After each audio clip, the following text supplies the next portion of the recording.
So welcome everybody. Lovely to see people joining. Lovely to see you all. Um, so, gosh, it's the grassroots call for September. I can't believe we're this far through the year already. Hope you've been enjoying the summer and that you've been able to get a good break and obviously ready to hear about the latest campaign action. So if we've got anyone on the call who doesn't know me, I'm Naveed Chowdhury. I'm the head of campaigns at Results UK. Welcome.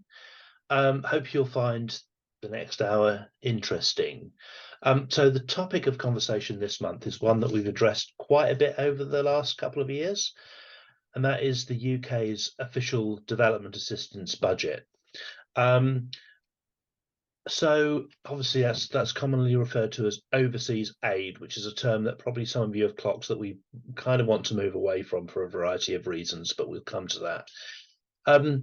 So obviously at Results, we know how much good can be done with this money if it's spent well and if it's spent on eradicating poverty. But we also know that we've been faced by huge political challenges over the last few years. And so we're going to suggest that now's quite a good time to be talking about it again. And yeah, more about this later when our guest speaker joins, which she appears not to have done yet. So first, bear with me as I go through the usual housekeeping messages. We're recording the call and we're going to post it on the website for anyone who's missed it. So please do feel free to turn off your video if you're not keen on being in the video. We'll probably do that in the next couple of days. When we post the recording, we'll include all the links and resources that have been shared in the chat box. And as you can probably see, we're using automatic captions, but you can turn them on and off if you worked out how to do that on Zoom. Do give us a chat. You can put something in the chat if you're not sure how it's going, and we can try and fix it for you. Keep yourself muted if you can, and yeah, anything in the chat box if you've got any questions, and we'll try to respond there. If there's anyone new, which I always say, but if there's anyone generally who just wants to say hello, please do, and just say hello.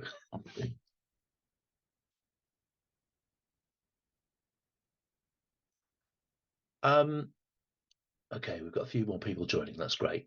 So let's carry on. So one thing that we trialed last time for the first time, and we're going to do that again this time, is we're going to try and keep this call open a few minutes after 9 p.m. so that if anyone wants to stay and chat a bit more informally, you're more than welcome. It seemed to work well last month, and we're hoping it will give a little bit more time for you to just meet each other, spend time with each other. And this is something that people mentioned at the national conference, something that people are really valuing, that face-to-face time. Obviously, it's virtual rather than in person. Obviously, if you need to get away at 9, it's late, so that's fine too. So before we just welcome our speaker and the normal things, I'm going to do our usual roundup of what is going on in the world that's relevant to Results' work on global poverty, and also going to share a few things that some of our Results staff members have been doing. So a big thank you for everyone who took our August action. We got quite a good response, or a lot of people told us that they've done it, which is great. Thank you so much. So that was asking the Prime Minister, Rishi Sunak, to personally attend the UN high-level meeting on TB this September.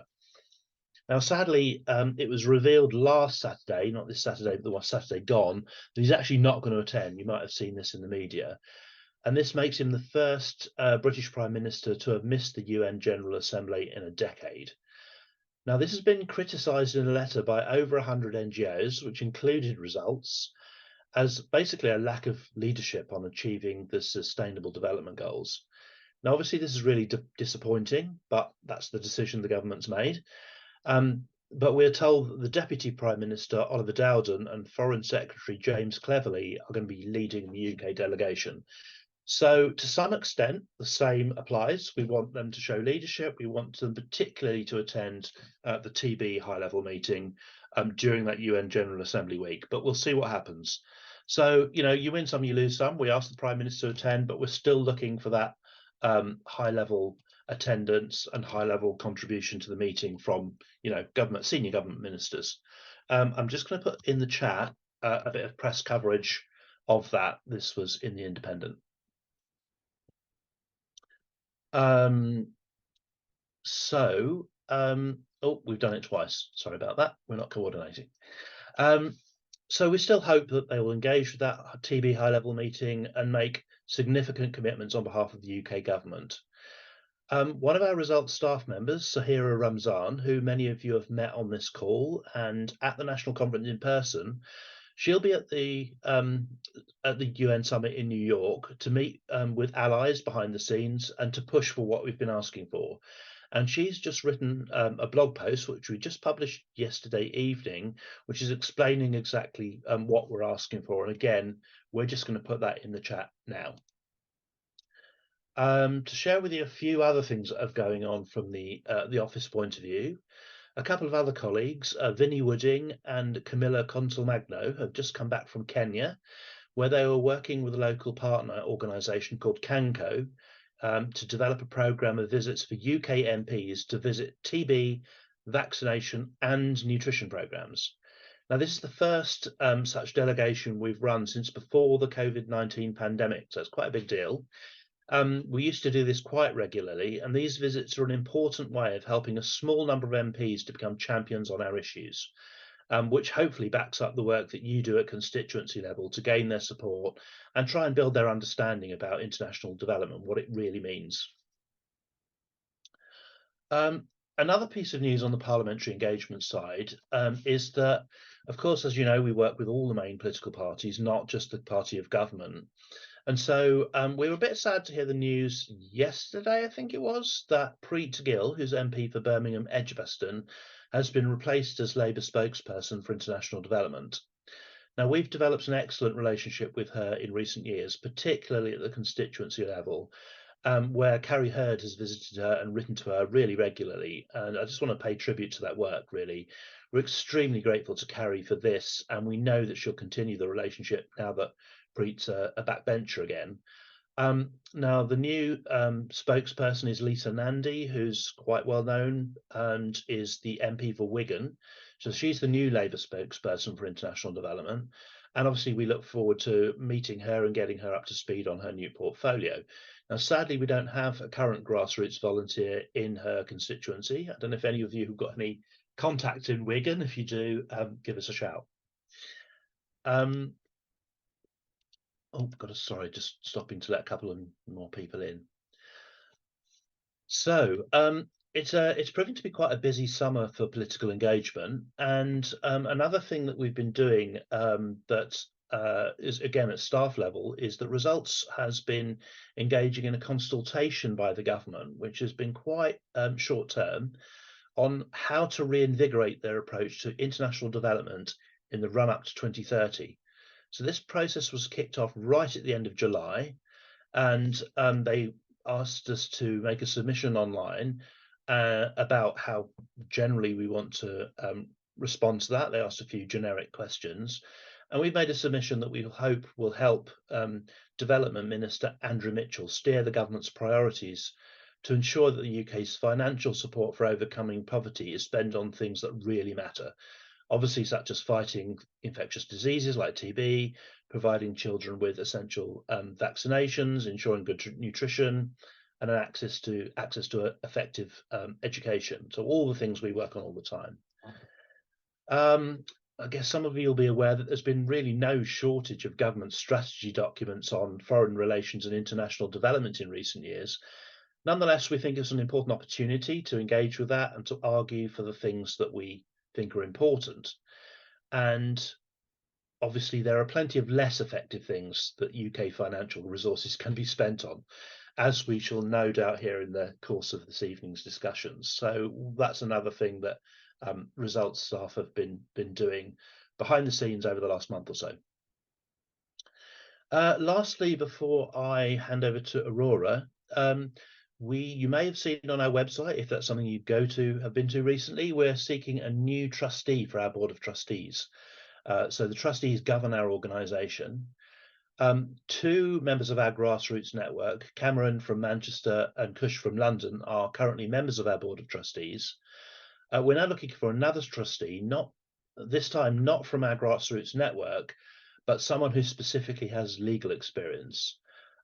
If you know anybody suitable, they have until 11th of September to apply for that very important volunteer role. Please feel free to forward the details to anyone you think might be interested. And I think, again, we'll just put the details in the chat. Oh, it's there already. Okay, that's it from me for the time being. Again, before we go to our guest speaker, I'm just going to do the usual thing of handing over to Aurora to share a little bit about what we've been hearing from all of your activities around the country over the last month or so. Over to you, Aurora. Thanks, Naveed. So, evening, everyone that's been coming in as well. So, for those that don't know me, I'm the campaigns coordinator at Results. And yeah, so I support lovely campaigners like yourselves. And it's my job to make it kind of easy for you to campaign, and that you kind of enjoy being in a group of like-minded people. And I always bring in these calls the kind of summary, a roundup of what others have been doing, what other campaigners have been doing around the country. And first of all, I just want to, I mean, we've been talking lots about the conference, the national conference, which was in July. Last little bit, wanted to send you the blogs that we put on the website from the Saturday and the Sunday. In case you hadn't seen them, they have some lovely photos and as well as very well produced videos, one for each day. So I recommend you check that out.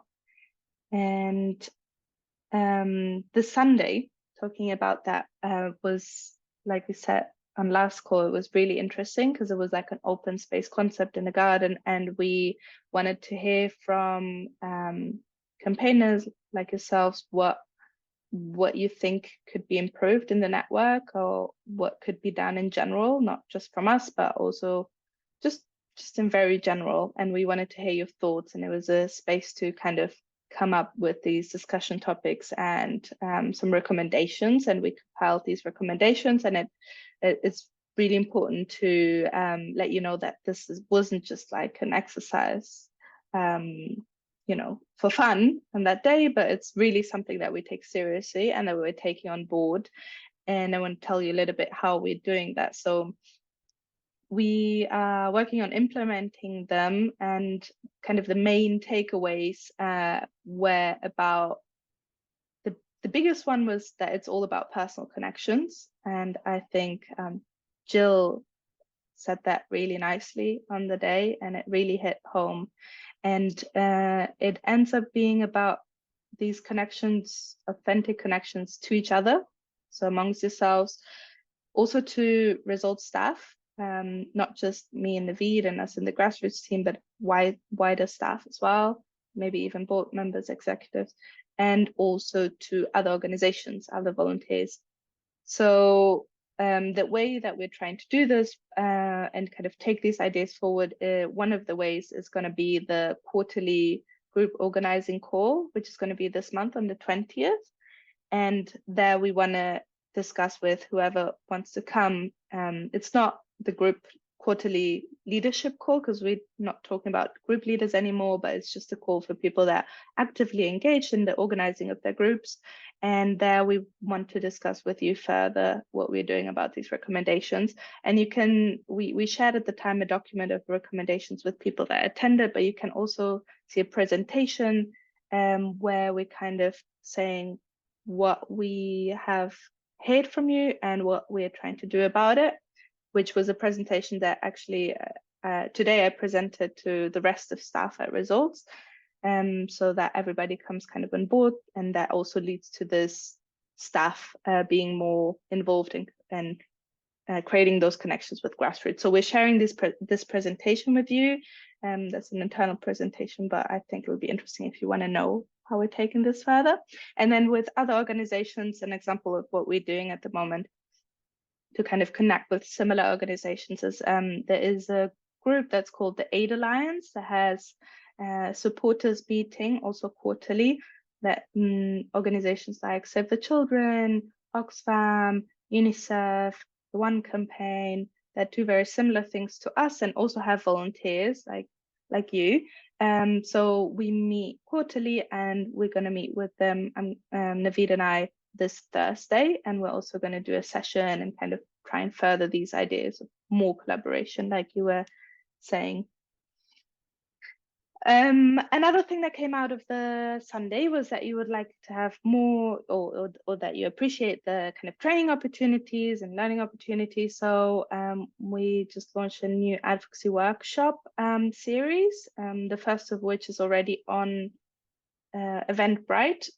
I'm just going to be changing the date for it, but it's going to be on the 4th of October at 6 p.m. And it's going to be about how to write to your MP. It's a very one-on-one guide. So if you kind of feeling unsure about how to do it for the first time, or you have already done it but want to do it with your new constituency or anything like that, please come along. It's going to be fun, and we're going to end up with we're going to do the action together, the October action.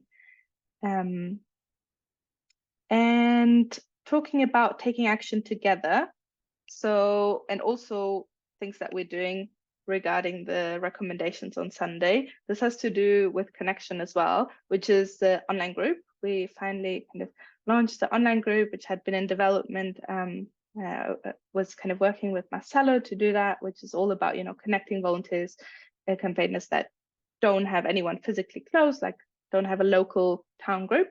And yeah, I thought it was really successful. And I just wanted to ask, maybe Marcelo, do you want to say a few words on how it went, the first meeting? You were leading the efforts on making this happen. Well, thanks, Aurora. Good evening, everybody. As Aurora said, it was a very successful first meeting, and the feeling amongst all the participants, which I was happy, most of them were women, and we embraced the feeling that it was this group was about learning from each other and sharing ideas and having the sense of belonging, whereas we don't have an actual group where we live due to geography or other circumstances. But the general feeling was that we were in this group having that sense of belonging and doing something for results and for the world. And we will be sharing how to engage with our MPs and how to write a letter. And of course, we'll have the support from Results. Aurora will be there, and you're welcome to join. We'll have a monthly meeting. If you don't have a group where you live, then you're very welcome to come and join. Thank you. Thanks, Marcelo. Yes, I'm so happy with that. And it was really a success, I would say. So they will be meeting up monthly now, and just get in touch if you feel like you don't have a group where you live and you would like to join them. Get in touch with me. The London group also had a really great meeting, I would say, this month, where they also took action together in a pub. And I don't know if anyone that was there on the day would like to say something. I'm happy to open up. Well, Oscar. it was hi, everybody. And I was introduced by these meetings for the first time, and it was an eye-opening meeting. I really enjoyed being introduced by Aurora, especially, and meeting the guys who were there. Very encouraging for new people to results like me. I really learned so much in that meeting. Thank you. Oh, great. Oh, I just feel it feels so nice every time I meet up with you guys. So there's a meeting, I just feel so uplifted, honestly. So yes, August, many people took action with their groups. We also had an e-action going that was kind of easier to send. So we had some people send it, quite a few people send e-actions. Kathy and Drescher, we just wanted to call, do like a shout out, because they took action like on the same day we had the conference call, or right the day after. So I thought that was really impressive. And also Helen and Reg and Karen, have done the action. And I'm really sad because it was so many people took this action, and I felt so excited about it. And then the Prime Minister just goes and so please still feel really proud of having taken the action despite the outcome. You know, that's just an after thing, but you should still feel proud for your campaigning. So I hope you're having that feeling and to also continue on. And Kush also took the action as well as the September action, like right away last weekend. So shout out to him. So yeah, everybody else, then please let me know if you take action, if you've done so, or when you do. And you can always send me an email, and it's going to also be at the bottom of your action materials, so that we, you know, can celebrate the actions that you take and also kind of record it. And yeah, I'll pass back on to Naveed to introduce tonight's speaker. Thanks, Aurora. And yeah, as Aurora said, you know, we didn't get the Prime Minister to go, but we've got high-level government representation. Same still applies. We really hope that they're going to take those high-level meetings seriously. So it's great pleasure to introduce our speaker for this evening, who is not a stranger by any means. She is Lucy Drescher, as many of you already know, and is our head of Parliamentary Advocacy at Results UK. And I can see she's on the coin call. Hello, Lucy. So she's super knowledgeable about how our political system works. And her team leads on contacting MPs and peers in the Palace of Westminster, complementing the work that you do all around the UK in the individual constituencies that are covered by the Results Network. And this makes her the perfect person, I think, to be helping us think about how we talk about the funding of the UK's international development efforts and what are the political consequences and opportunities of us starting to talk about this again now. So, Lucy, welcome. Hello. Hi there. It's great to see you all and see lots of friendly, familiar faces and some new faces. Thanks, Lucy. Thanks for joining us on the call. So obviously you do know quite a few of the people and you know our grassroots network well.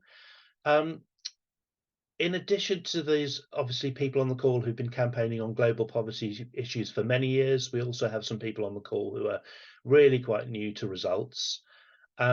So obviously you know that, and we're going to go into the usual questions, sort of start of 10 questions very shortly. Before I do that, as we would with any external speaker, we'd really love to hear a bit about how you came to be involved in the work that you do. So, you know, working with the Results, but also why parliamentarians? So over to you. Okay, so I've worked with Results for just over 8 years. So I'm now currently the longest standing member of staff. So it's been a while. And before that, I was working for Sense International, who work with deafblind people, and I had a good long period of working, particularly on disability and development, which was a very interesting area. And I know I've talked to a number of you about that before in the past. Why parliamentarians? Because they are important decision makers, because they are an important part of our political system in terms of deciding how things, how money is spent, what we do as a country. And I found over time that I've liked getting to know lots of parliamentarians. I mean, some of them are very annoying, but some of them are also really amazing and really inspiring and really idealistic and interested in what they're doing. So, you know, I've met a whole different mixture of parliamentarians and really enjoyed getting to know some of them and having the opportunity to influence what they do with questions and briefings, and working with a team of young people who work with me on trying to really provide them with the information they need to really make a difference. So I guess that's this sort of inspiration.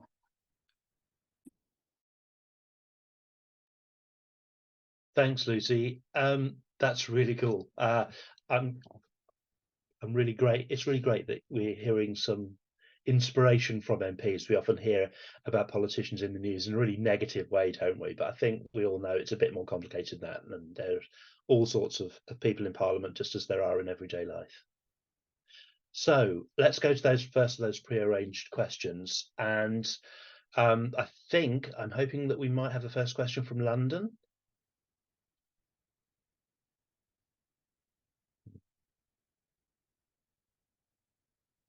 maybe that didn't work. Maybe there was like a funnel, I don't know what it's called, like a thing of communication that didn't go all the way through. So I'm happy to put the question forward if that's okay. The question we were hoping would come from London. I'm sorry. We're still working things out with the communication, different new communication channels. So apologies. So the first question is, what is the current status of the UK's overseas aid budget? Okay, so I would start by saying I think we're going through a difficult time with the overseas aid budget. I would say some of you who have been campaigning for quite a number of years will have seen how much things have changed recently. Back in 2015, the UK government made the decision to support ensuring and putting in law the fact that we would make sure that 0.7%, which is important, but not that much, of our gross national income, so all the income of all the people and companies within the country, would be spent on overseas aid. And this was a decision that was cross-party, so it was something brought forward by the Liberal Democrats, but very much supported by the Conservative government and also the Labour Party. So it was a very cross-party decision, and that was passed in 2015. But it was all something that had been coming for a while, and the country went through a phase from 2013 to 2020 of spending 0.7 of all of our income on overseas aid. And that was obviously really positive in terms of that was the recommended amount that that the global advisory system thought that we should all be spending. So I would say at that point, aid went through a very positive time of being able to actually do tasks very effectively. And we also had a very effective government department at that time. So the Department for International Development, or DFID, was world renowned. It was had really strong expertise. Whenever you talked to people from other countries about DFID, about our Department for International Development, people thought very highly of it, and the people who worked for DFID. So we went through a good time with that, I would say. Then, unfortunately, in 2020, we had COVID-19. Not just the UK, but countries around all around the world went through a very difficult time in terms of expenditure, their economies. And in 2021, after many discussions in Parliament and much dissatisfaction with the aid budget, there was a vote in Parliament which was put forward by the government to change that figure to 0.5% of our income. And that was based on not changing legislation. So they weren't changing the actual law that said 0.7. What they were saying that it was going to happen just for a certain period of time. And it was going to happen for a period of time where the government was having to borrow a lot of money and having to spend a lot more than it had. So basically the government needing to spend a lot more money and borrow the money in order to be able to manage the day-to-day costs of running the country. And so this was the conditions that were set at this point by our current Prime Minister, who was Chancellor at the time, was that while we were going through this time where day-to-day expenses were costing more than what we had, and so there we had to borrow money as a country, we would lower the figure to 0.5. What they're saying, what they said at the time, was that we would return as soon as possible to 0.7%. And they talked about it being just 1 year or 2 years or whatever. However, I think we all know that the country is not doing that well in terms of debts, and the fact that we have still having to borrow money. And so we cannot see that happening for potentially 4 or 5 years. Who knows? It depends when the finances are in a stronger place for us to return to that. And also, we're also going through the difficult time where the decision was made for many of the costs of housing refugees in this country and looking after refugees in this country. The decision was made to spend the overseas aid budget on that too. Now, I'm sure all of us are very supportive of the need to care for refugees and look after refugees in this when they're going through the process of being accepted by this country. But we would see it as really needing to be paid for by the Home Office rather than by the overseas aid budget. But unfortunately, the decision has been made to pay for it by the overseas aid budget because it was sort of an easy target, let's say. And so at the moment, the estimate is that probably actually we're spending 0.3% on overseas aid. So I would say a difficult time. And just to add one more thing to that, I'm making the answer endlessly long, but also I talked quite a bit about how DFID was world renowned.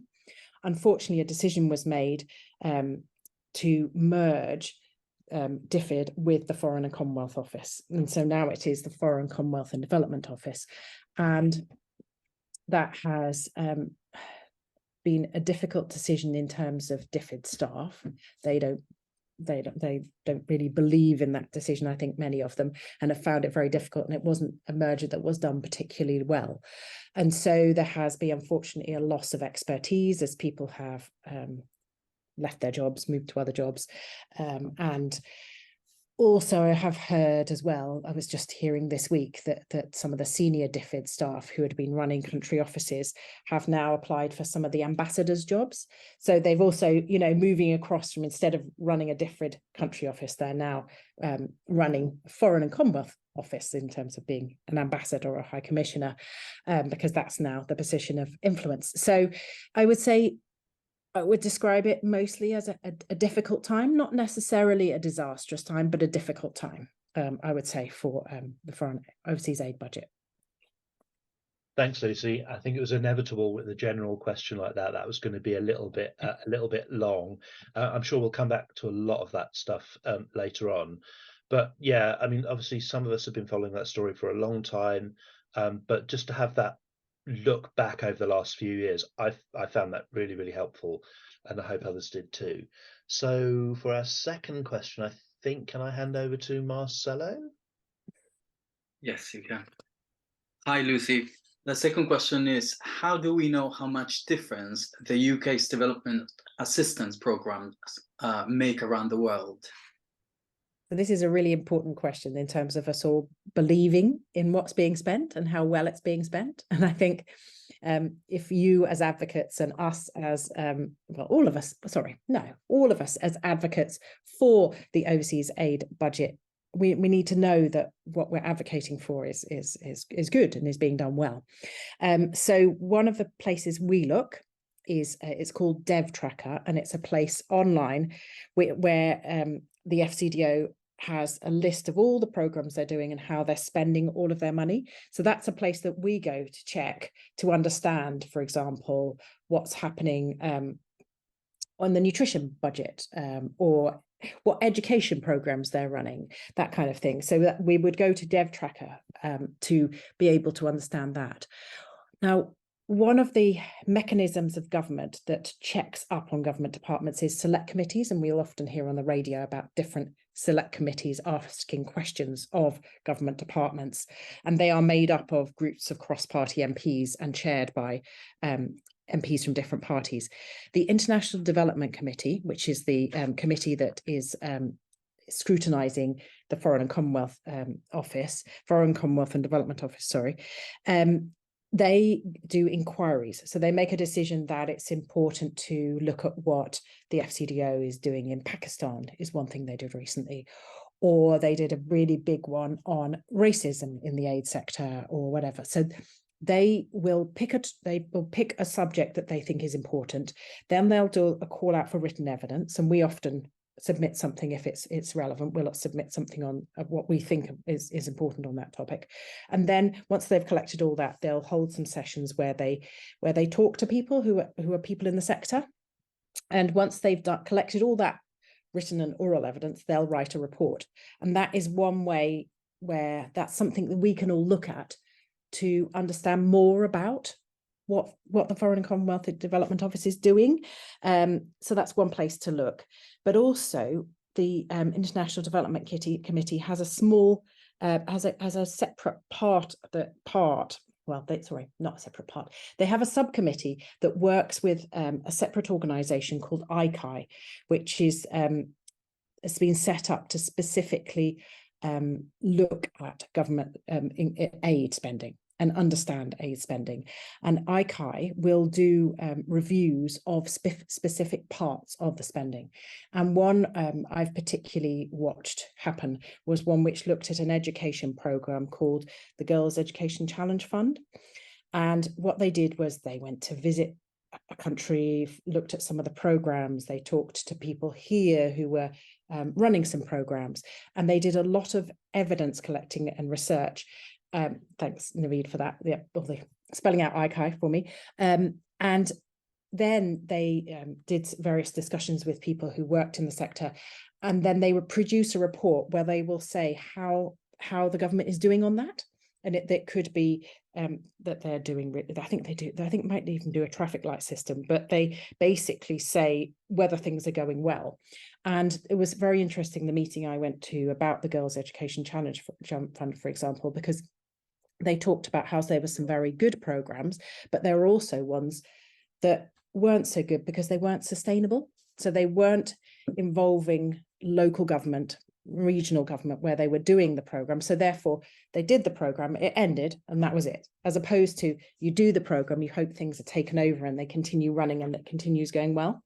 So though that's a really good place where we can go to, all of us, to understand how well things are things are going, and really understand the difference it's making. I think these are places where I would go, where I would suggest all of you would go, to really be able to look and see, actually, yes, we really are making a big difference.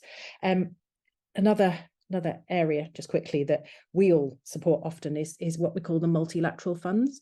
And you'll often heard us talking about the Global Fund for AIDS, TB and Malaria. You'll have heard us talk about Gavi. You'll have heard us talk about the Global Partnership for Education. We can also have a look at what those organisations are doing, because the UK provides funding to many of those organisations, and we can look and we can see the difference they are making and just how many countries they are working in. And all of our staff regularly engage with those multilateral organisations, so I have lots of information and things. So yes, that's my a bit of a sense of how we can know that the funding is actually making a difference and worth spending. Thanks, Lucy. There's lots of ways in which we, in the office where we've got the staff capacity to go and do those things, we interrogate those mechanisms to find out what we need to do next and what we need to advocate for next. Obviously, a lot of that is detail that you won't be probably wanting to go into all the time. It's there should you want to do so, and hopefully, part of the role of these calls and the grassroots team is to try and produce materials that assess that kind of situation and then sort of express that to you as far as we can kind of summarize it, because it gets technical really quickly. So I would love to have comments on whether you think we do enough of that, or whether we could go into more detail, or sometimes it's a bit bland or a bit too much detail. But either way, I'd love to hear from you how that's going. But yeah, once you get under the hood, there is a lot there, and thank you, Lucy, for setting that out. So our last kind of preset question, I think, is coming from Edinburgh. Yes, hello, it's Karen from Edinburgh. Hi, Lucy. How likely is it that the government will prioritise aid programmes once more, given the economic challenges the country faces? So this is a question of a bit of speculation amongst all of us, I would say. Something we can all have a think about. I mean, I think probably all of you who watch the news, listen to the news, think about it, know how much pressure the government is under with domestic pressures. Many people are suffering from cost of living problems. You're hearing today about Birmingham Council being in massive debt and going into bankruptcy. The day to day we're hearing about domestic problems, which is putting the government and all the MPs under enormous pressure. And in that current situation, it's very hard for them to prioritise aid programmes, unfortunately. I'm not saying that's right, but just it's harder, and they have a lot of pressures from constituents.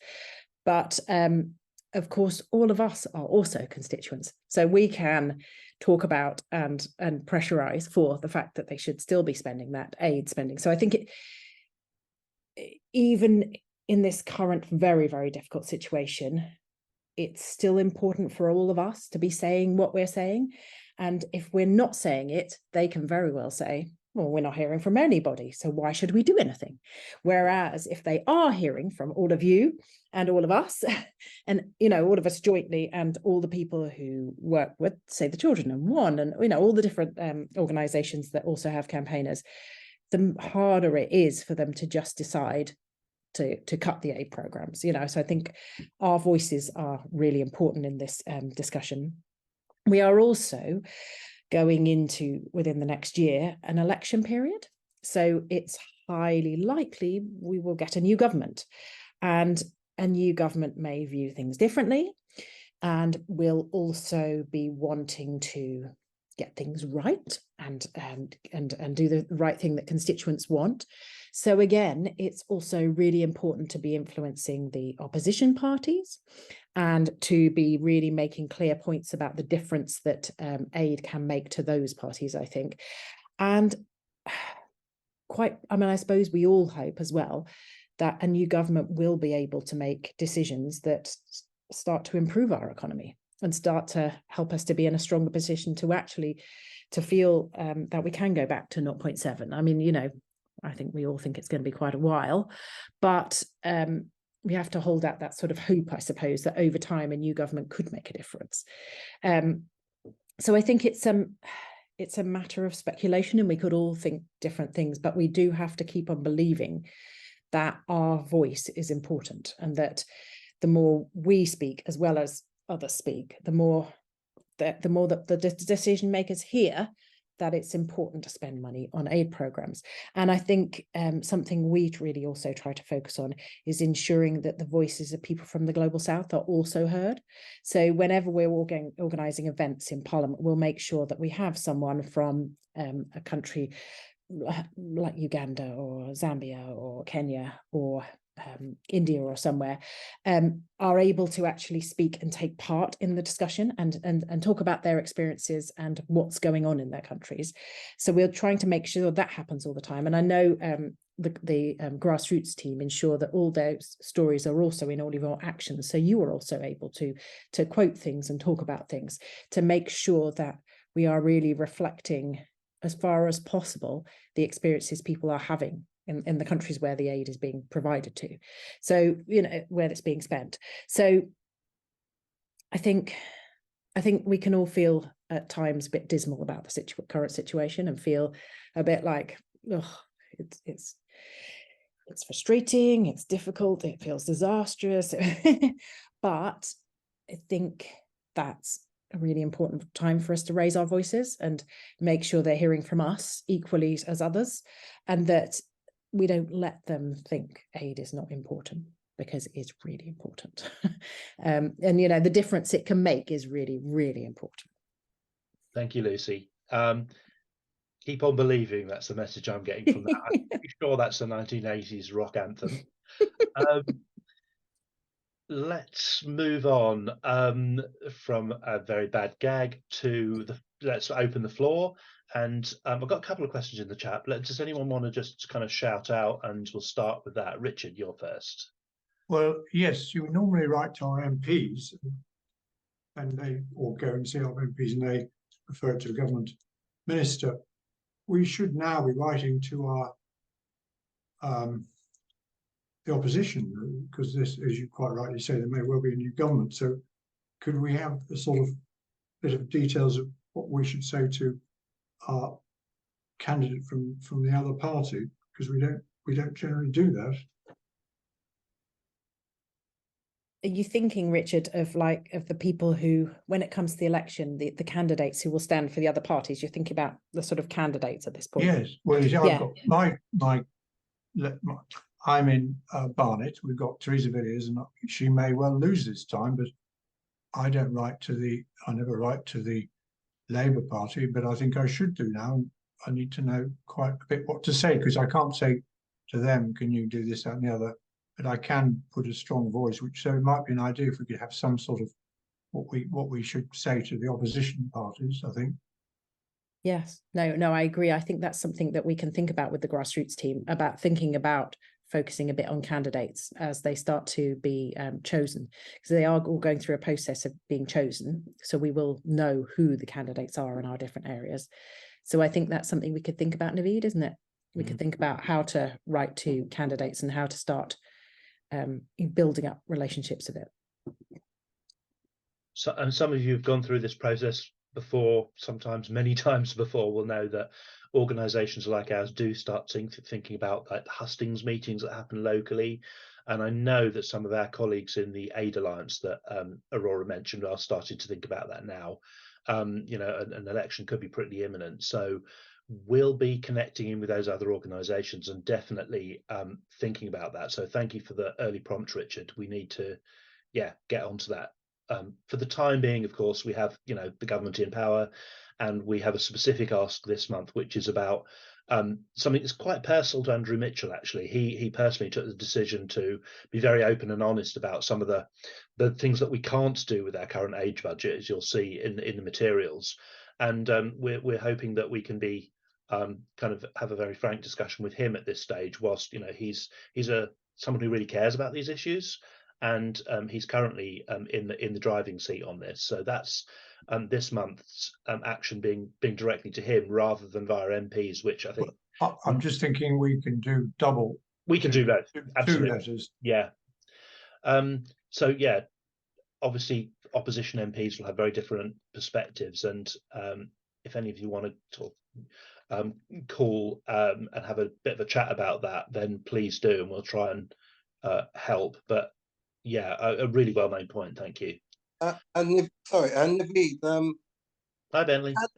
hi, it's Bentley here. Since Lisa Nandy has taken over, is it possible in a new position of shadow development person, can we write to her in that capacity? Lucy, do you want to take that one? Okay, so I mean, she was only elected. Yeah, not elected. She was only put in this position yesterday. So we've been having a little look, and I see Kush was just asking whether we know what she thinks, and I don't think we know enough yet. We're very aware that this is unfortunately a demotion for her, that it's not a promotion, it's a demotion. So we don't know how she'll view that. She has been Shadow Foreign Secretary herself, so she knows what it's like to work in this team. And she has got a very strong political mind. So I think that we could get good insights from her, but I don't quite know yet how supportive she will be. We are planning to write to her as an organisation with our thinking, and we have been inputting into all the Labour Party processes of developing policy. So they did a policy submission process, and we submitted to that. So we are trying to influence the women wherever possible. And we had got to know Preet Gill very well, who is in the role before Lisa Nandy, and she had been working on a feminist development policy. Now, I don't know what will happen to that, but that's something we'll be asking about, and whether that process will continue with Lisa Nandy, whether she intends to continue that. So whether we write to them as individuals, I mean, I think, first of all, we'd like to write to them her as an organisation, but then potentially we'll go for it as campaigners too. But that's something we could discuss with Naveed and his team as to whether that would be appropriate to do both. Okay. Thanks. One more question from Kush, actually, I see, in terms of Lisa Nandy. Following on about party conferences as well. Yes, but also, so in terms of the manifesto, there has been discussion about manifestos within the sector. They are very difficult to influence in terms of international development. Always usually only gets about one line or one paragraph at the most. And so we would hope to see the paragraph in the Labour Party, and certainly I think in the Liberal Democrats and the SNP as well, supporting 0.7. Whether they would support a separate department in terms of the Labour Party is under question, because Keir Starmer has questioned that. Hasn't necessarily been supportive of that. He's got questions about that, definitely. they're unlikely in the manifesto to mention individual issues. I know that there are people who have been trying to campaign to get education or vaccines or whatever mentioned, but it's a little bit unlikely. But we hope to see a sort of, I think David Lammy has certainly been pushing people to think about how development can be done differently, and that is something they certainly are doing a lot of thinking about, and we have been trying to engage with that definitely in terms of our thinking about questioning the systems and the way things are set up and that kind of thing. So we have very much been engaging with the fact that the Labour Party want to see things different, and because we would like to see things just constantly improved, a constant sense of improvement, let's say. Thanks, and Lou. one more, yes, Results does attend the party conferences. We are going to Labour, and we're going to the Liberal Democrats this year as well, and also the Conservatives parties. And we have one member of staff going to each. And at the Labour Party conference, we are taking part in an event to do with TB and the Global Fund. Thank you. We've got about 7 minutes left and a few people with their hands up. I'm going to start off with Jill, who's got a couple of questions in the chat. I think one of those might follow on from where we've just gone. Jill, Which one? I was thinking the nutrition one, but it's over to you. You prioritize your question. Okay. Yeah, when we met with the Lucy, when we met with the nutrition team after the conference, they were talking about different ways of accessing money, you know, the different ways that they were looking at it. They were talking about how to spend it well, but also the different streams. Could you just say a little bit more about that, please?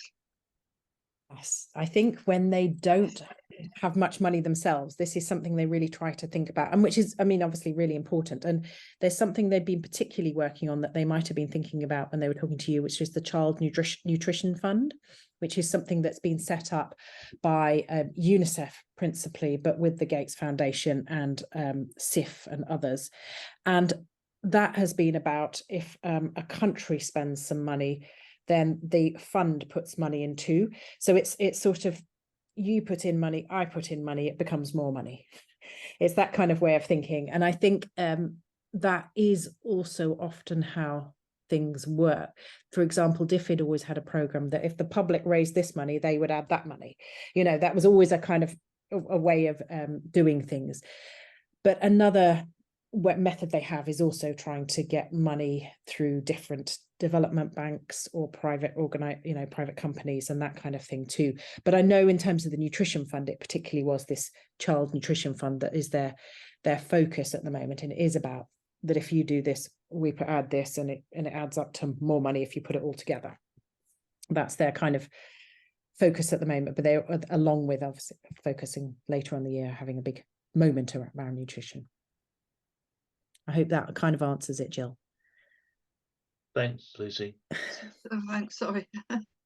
I'm going to go to Corinne and then Pete. Am I right in thinking we met with Andrew Mitchell maybe in 2019 when he was at DFID? Jill, can you remember that? No? Maybe it's my imagination. He wasn't in government in 2019. He was in government earlier than that. So you may be thinking longer ago.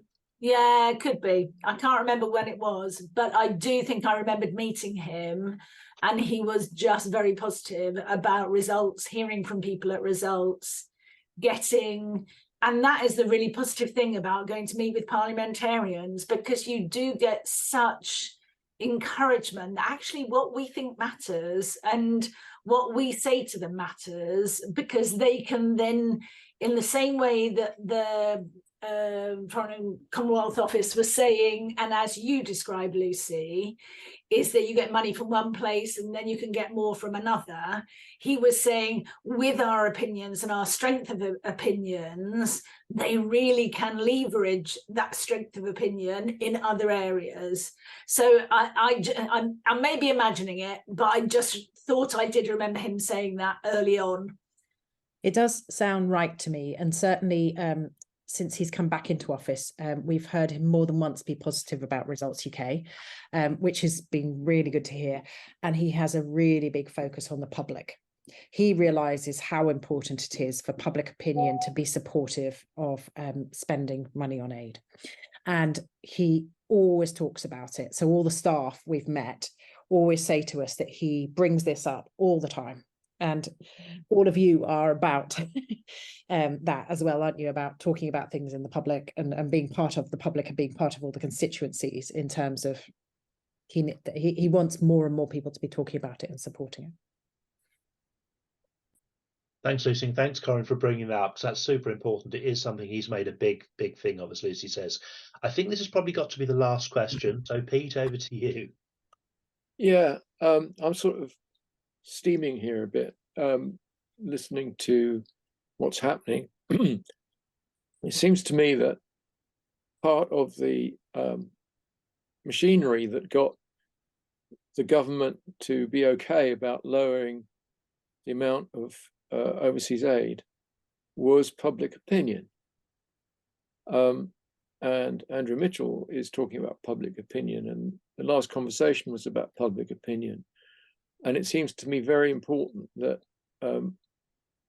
those who mold public opinion need to be answerable for what they're doing. And I'm talking about Murdoch and the Rothermeres and the Barclay brothers and all the newspaper owners who influence our population to say, well, that's okay. You know, we can go down to 0.5. Yeah, let's spend the money on the refugees. Yeah, that's okay. This acceptance, public acceptance, that's fueled by the hatred of people like Murdoch and the others of, well, I don't know what. They just like to stir the pot and make people angry because it sells newspapers. And it seems to me that a useful target for lobbying is not getting letters printed in the Mail or the Sun or whatever. Yes, that's important, you know, that affects public opinion. But the actual people, the actual heads, the guys that organize these campaigns and poison people's minds, can we not be lobbying them directly? Can I ask you something, Pete? Yeah. Do you think their minds can be changed? Oh yeah. You think so? I think because anybody's mind can because in advocacy you normally have like a spectrum. I think even maybe was it Krishna was talking about this, or maybe it's a different spectrum, but you have like the spectrum of where people are on what their opinion is.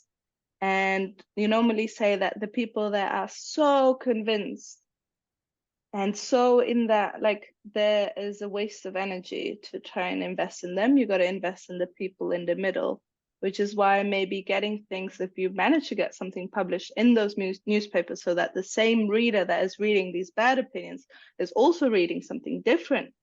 I think those are the people that you can influence, but these like, you know, these villains, they don't.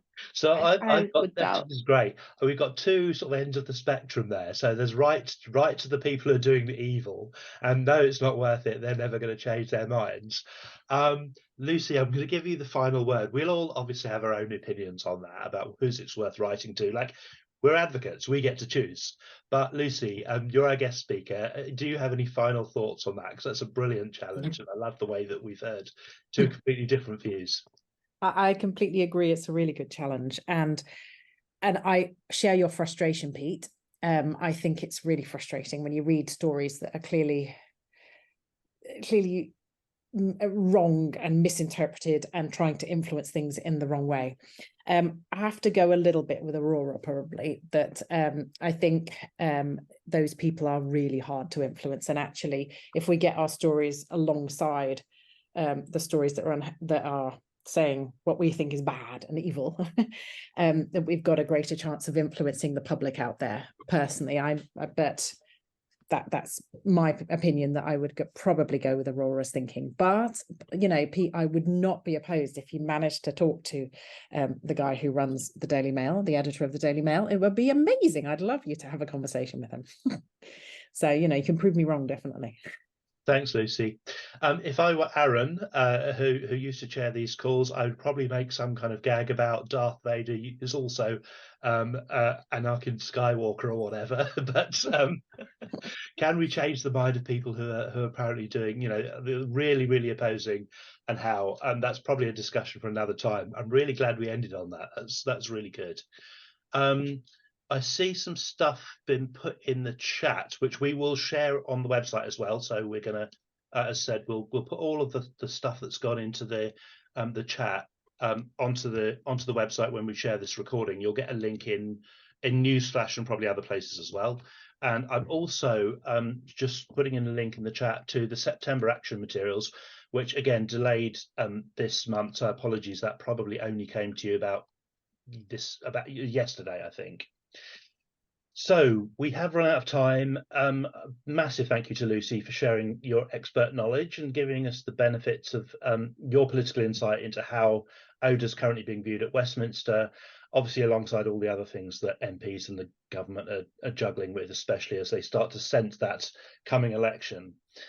Thank you for everybody for being with us on the call. Hope it's been useful and that many of you will feel moved to write to the Minister, Andrew Mitchell, spurring him to keep on engaging meaningfully with the impact that his department is having on overcoming poverty and inequality, and something that, to be honest, not all of his predecessors have cared much about.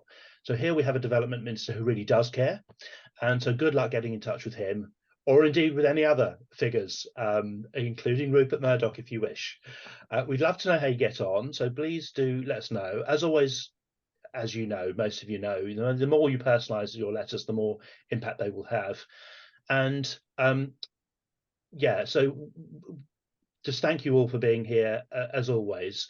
The next conference call will be on Tuesday, the 3rd of October at the usual time of 8 p.m. As always, it's been great to see you, and enjoy the rest of your evenings for those of you who are leaving now. And as we said, we're going to move into a more informal section of the call. We'll just keep the line open for a few minutes for anyone who wants to just stay and chat. And so stay on if you want to, and if you don't, enjoy the rest of your evenings.